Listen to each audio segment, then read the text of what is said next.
Hello and welcome once again to Grand Signature Blog. I am here with my very good friend and mentor, Robert Kenneth. Hello. Thank you, Miss Shanique. Thank you for being here with us again. It's my pleasure. So today we're going to talk about wholesaling and actually how to run the numbers. Okay. So if a wholesaler, say I'm a wholesaler, and I say, hey Rob, I have this great opportunity and you have to jump on it, what do? Well, as I indicated, 65% of my time is spent in numbers.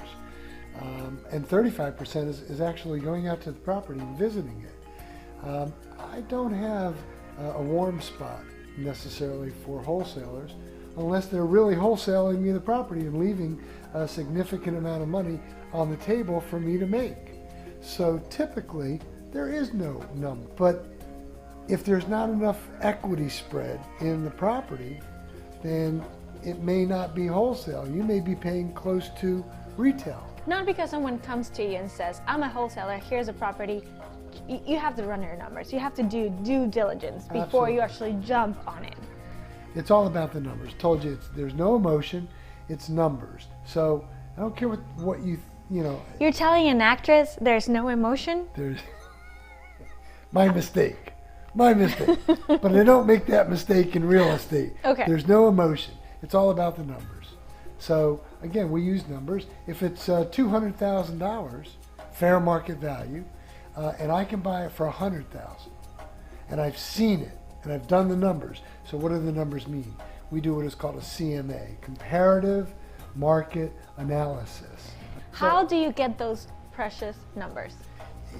MLS has got some pretty good numbers. But to access the MLS, which is a multiple listing service, Right. You have to be an agent. Or you have to know an agent. Or be friends with an agent. Or know the broker. But back in the day, we used a company and they literally go through public records. They give you all the information that you could need to determine, is the property really a 4-2 or was it turned into a 4-2? But this property online, you can get that data. Yes, you can. The accurate data. So you look it up through public record. That's correct. What is public record? Well, public records is the storage of literally all types of documents, from marriage certificates, divorce, bankruptcies, foreclosures, etc., that's open to the general public at large. I use public record information daily. How we can really compare a property. So I do know it has to be within a 0.5 mile radius. So half a mile, same subdivision, same side of the street, because on the other side of the street, there was a development I was looking at recently where there were multi-million-dollar mansions on one side, and on the other side, there were $100,000 properties. Well, you can't compare.